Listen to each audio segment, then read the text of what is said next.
As 2026 comes into view, the race for governor intensifying, especially in the GOP primaries.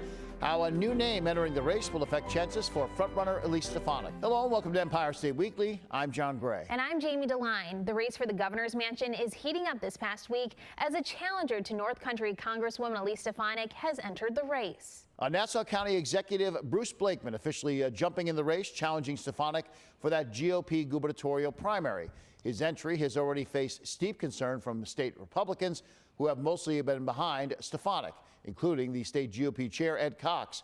Blakeman, in an interview with Fox News, saying he wants to expand the accomplishments from Long Island to the whole state.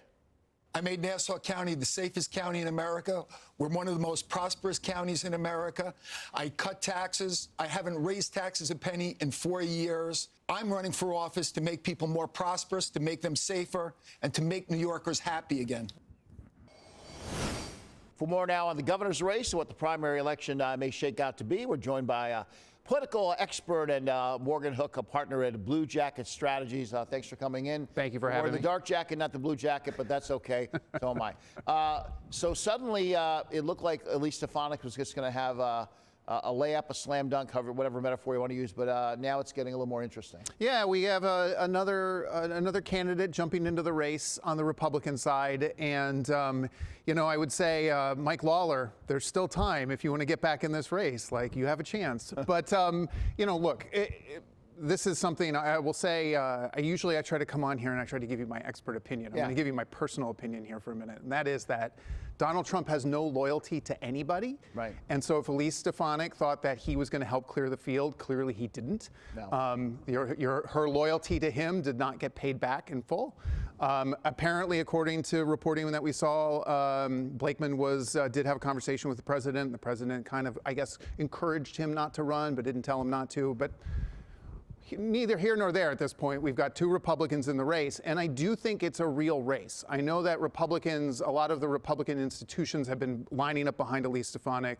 She's got has a lot of endorsements from the sort of party machines and party chairs around the state, but you know, endorsements don't mean a whole lot. This is the drum I'm going to beat over and over again. I don't think endorsements mean a whole lot in modern day elections. It's about how the people vote. And the machine doesn't decide anymore. And if Blakeman really sticks with it, and there's some people who think he might drop out before we get to the primary, but if he really sticks with it, I think it could be a real race between these two. And it's something that Republicans definitely did not want to happen as they look to face off with Kathy Hochul. Yeah, you and I aren't in the room with Stefanik or her people, but the minute it happened, my first thought was folks who want her in that seat must be thinking, you got to be kidding me. Now we have to spend column inches, sound bites, and money, perhaps running commercials, dealing with this first before we get to the race we really are trying to run for against Kathy Hochul or Antonio Delgado. People don't forget, he's going to be in that primary too. And anything could happen there. But it's now a distraction for her, isn't it? Because now you have to sort of, I don't want to say divide your soldiers or forces, but in a little bit way you do. Well, so the Republican strategy for this race has always been, the way that they look at it is, Kathy Hochul only won by about 6 points in 2022. You know, that opponent at the time, Lee Zeldin, had a rough primary that he had to get through, had to spend a lot of money. What we need to find one candidate who can raise a lot of money. Elise Stefanik can absolutely raise a lot of money, and just solely focus on winning the statewide race against Kathy Hochul. Like, that's been the strategy the whole time. Having a popular county executive from Long Island, no less, run against Elise Stefanik. I mean, let's look at these two candidates for a second. Elise Stefanik has no trouble getting reelected in the North Country, but the North Country is not where a lot of voters are in New York State, period. There are a lot of voters on Long Island, and for a Republican to win statewide, they need to win Long Island. They need to win the suburbs. Elise Stefanik she doesn't profile well for those places. Again, she has a very rural district in upstate New York. We don't know how she's going to do in the suburbs. We don't know how she's going to do in Western New York because she's never run in those types of districts. Right. Blakeman has. Blakeman has won countywide office in one of the most populous counties in the state. And actually, from what we saw from the primaries earlier this year, Politico reported on this. There was a broad shift towards Democrats across the state. except for in Blakeman's county. It was the only county in the entire state where Republicans did well, and that's where he's coming out of. So I do think that this is it's a huge problem for Republicans to have to deal with a primary here, when really what they wanted was just one candidate to run for statewide office so that they could focus on the governor. Yeah, and I wonder too, did she see this coming? Was there, I mean, you and I, again, we don't know what's going on behind the scenes, but was there any conversation to say, look, don't do this? Or do they even get along? I don't even know the relationship between these two. I don't know the relationship between the two. I think it is very clear, though, that the president's going to be involved here. Donald Trump's going to be involved here. He knows Blakeman. They go back apparently decades. Elise Stefanik has been one of Donald Trump's most ardent supporters for the last 10 years or so. And so I promise you, and we do know, I make a joke about Mike Lawler, but we do know that Trump pushed Mike Lawler out of the race and sort of was trying to clear the field for Elise Stefanik earlier this year. Right. Blakeman is he's a different guy. He's much older. Maybe he's not going to sit and wait for his turn. How many more turns is he going to get? He wants to run for statewide office. So, and I think it's a difference between Donald Trump saying no to Mike Lawler and saying no to Blakeman, because again, their stature and how long they've known each other. I can't imagine Donald Trump knows Mike Lawler all that well. He doesn't mind saying no, you're not going to run. But to Blakeman, maybe he was less interested in doing that. Again, at the end of the day, you got a guy who said, I don't care, I'm going to run, and it just messes up all their plans. I wonder too if Stefanik or her people are a little bit having whiplash with Donald Trump, where you say, look, you put this UN thing right in my lap, and I'm literally measuring for curtains down there because I'm going to get this gig, and then it's like, actually no, that we're taking that away from you. And then she shifts to run for governor, and I can absolutely guarantee you're going to support me because you kind of took away this thing earlier. You kind of owe me one for all the stuff I've done for you out there. And then, he has the gaggle with the press and says, yeah, they're both great people, and I'm not going to. Well, again, loyalty with Donald Trump goes one way. You are loyal to him. He is not loyal to you, and she is learning that lesson the hard way. Yeah. Well, you and I both knew when they pulled that UN thing away. We discussed it on the show. It didn't look like she was going to stay in that congressional seat. It's almost like, look, I'll be governor, and if I don't do that, then she's already got plan B lined up. So I think, again, my theory this whole time is that she knows she can't win for governor. I just don't see a path for a Republican winning in next year's midterms. It is just, nationally speaking, and the way the voters are nationally right now, it is not going to be a good year for Republicans. My theory the whole time has just been that it helps if she runs for governor, then she doesn't have to run for re-election in that seat, which she obviously doesn't want to be there anymore, which is why she took the UN job to begin with. Right. And then, she loses running for governor, and then she can get the UN job. I predict that when you and I sit down in 2 years from now, she will be at the UN, which is where she wants to be anyway. She'll have that view of the Statue of Liberty after all. Exactly. All right. Morgan, thanks for coming in. Yeah. Always fun to talk to you. President's immigration agenda and the future of SNAP benefits in the state are kind of colliding right now. The new threat the Trump administration is hanging over New York and other blue states, how it could affect communities around the state.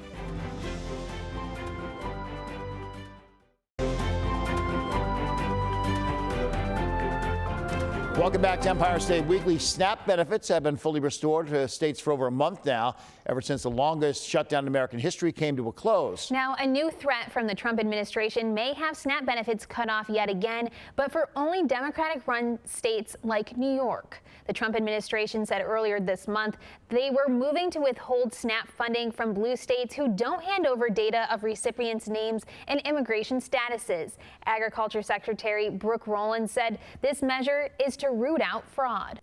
I had a chance to speak with Carlos Arnau. He's the director of Healthy Communities with the New York Immigration Coalition to talk more about the impact SNAP has for migrants. So for people who may not know, can you talk about the role the New York Immigration Coalition plays here in New York State? The New York Immigration Coalition is what's termed an umbrella organization. We provide a lot of policy research and advocacy support for over 200 nonprofits, direct service providers throughout the state.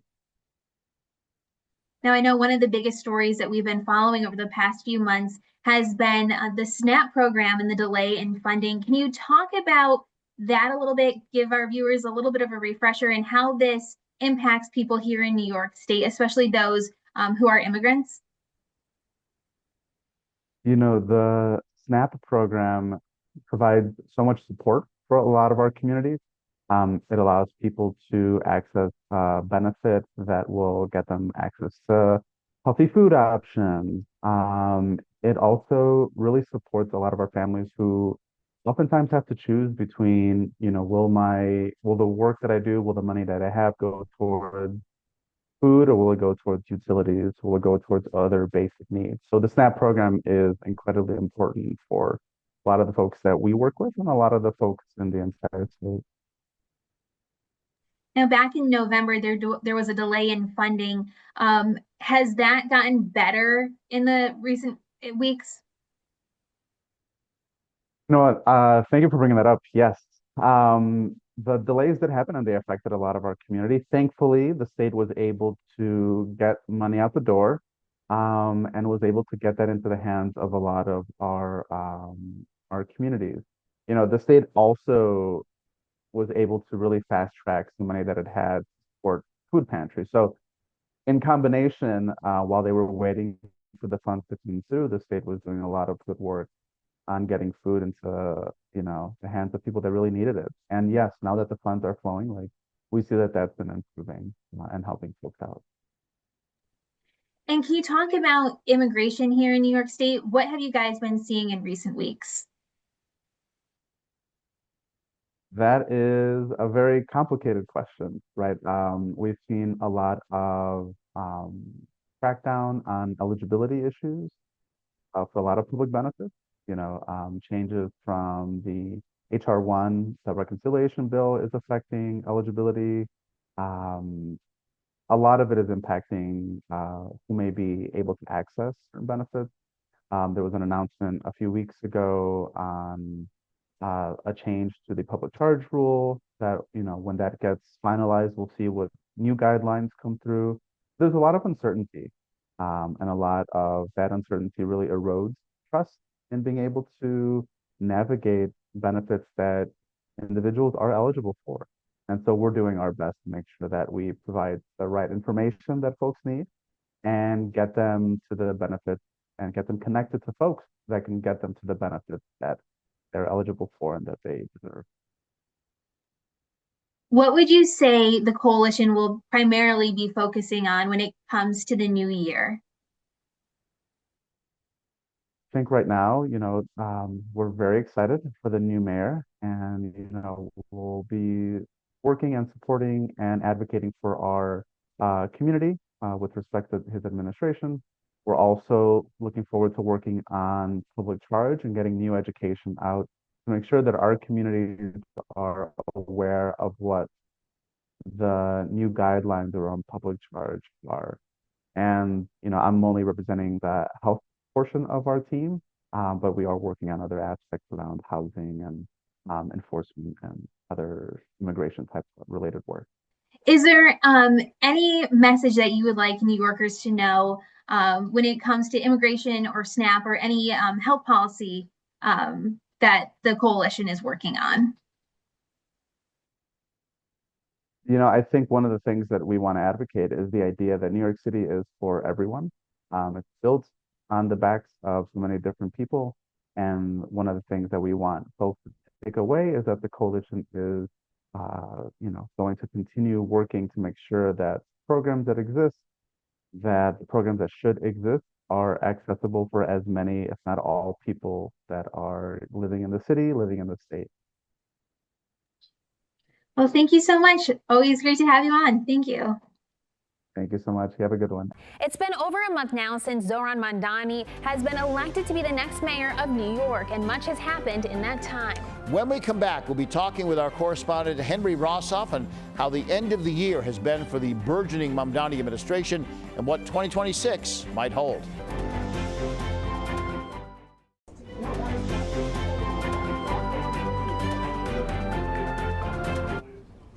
Well, it's been a full month since Zohran Mamdani was elected the next mayor of New York City. Since then, lots going on, shoring up the transition team, starting to choose who he wants to endorse or not endorse for Congress. For more on all of that, let's bring in Pixel 11's Henry Rossoff. Henry, lots going on down there, especially congressionally, right? Yeah, it really has been sort of, to use a baseball phrase, hot stove league when it comes to congressional races lately. The ones that have really broken through the narrative are Comptroller Brad Lander, who, of course, became a big ally of Zohran Mamdani during the recent mayoral election after he unsuccessfully ran for mayor himself. He's challenging Dan Goldman in a district that encompasses all of Lower Manhattan and Brooklyn neighborhoods like Park Slope, Carroll Gardens, Sunset Park, those sorts of near Brooklyn areas that are close to Lower Manhattan. And then up in the Bronx, Richie Torres, congressman in New York 15, getting all sorts of challenges from Michael Blake, another mayoral hopeful who didn't do so well in that Democratic primary just a few months ago, and also Assemblymember Amanda Septimo. Both Blake and Septimo are close allies at this point of Mamdani. I was actually just speaking with Assemblymember Septimo, and she didn't really bridge endorsing with Mamdani, but clearly both of them looking for that endorsement, which could really punch through the noise and bring a serious challenge to Torres as well. It sounded like Hakeem Jeffries for about a hot minute was going to have a challenge from a candidate, but Mamdani kind of put a quash to that, didn't he? Yeah, personally went to a Democratic Socialists of America meeting where Councilmember Chi Osei, who represents Brooklyn within the congressional district of where Jeffries represents, and Mamdani went to that meeting and openly spoke out against Osei, which was really something because Osei was a big and early backer of Mamdani during the Democratic primary for mayor. But what Mamdani is doing is effectively saying, we're not going to mess with Jeffries. I'm going to need support from Washington. I'm going to need to start building bridges and allies. And going after the de facto leader of the Democratic Party right now would not have been a particularly good look for Mamdani. That being said, some of the big progressives, lefties, Democratic Socialists in New York City were really not happy with that move. They want to see Jeffries challenged. Usually when people jump in to challenge somebody in a primary, they're sort of like this. Their politics are pretty far apart, even though they're both Democrats or both Republicans. In the case of Lander versus Goldman, are they close to each other in what they want and believe? Are they both kind of progressive, or is it more like there's a difference there? When we've asked Lander point blank why he's running, he points pretty directly to Goldman not supporting Everything comes back to Mamdani in New York City right now. I'm sorry if I'm sounding like a broken record, but we asked him this question point blank, and he pointed not to, the position that Goldman took on Gaza, which may have been a little bit out of step with where many Democrats are, but he pointed to Goldman not supporting Mamdani, and Goldman had previously said the reason he did not support Mamdani or really didn't weigh into the general election we just had is because he had concern about Mamdani's views on Jewish New Yorkers and on Israel. Right. It's worth noting Goldman's been more of a pro-Israel politician candidate versus some of the others who were a little more skeptical about what was going on with that war, correct?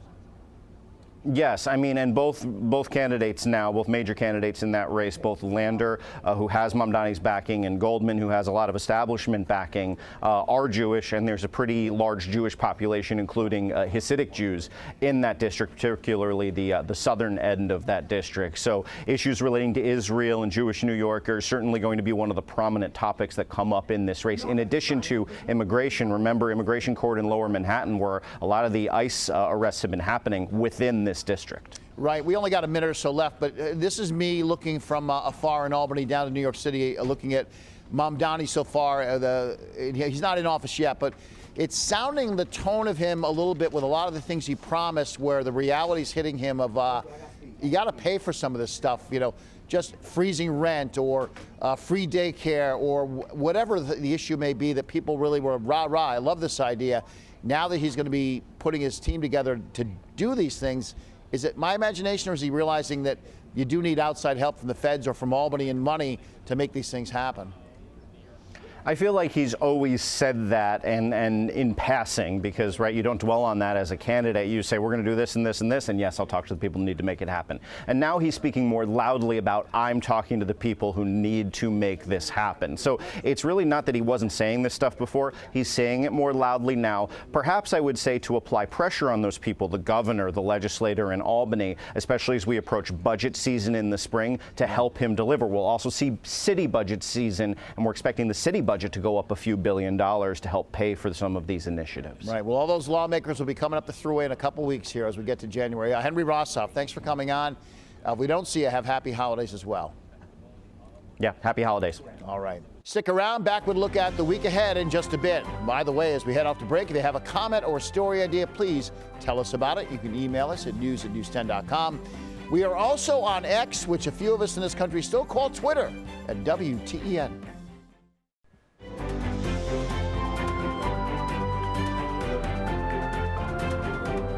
Finally, on Empire State Weekly, Governor Hochul has over 100 bills on her desk right now she's yet to sign.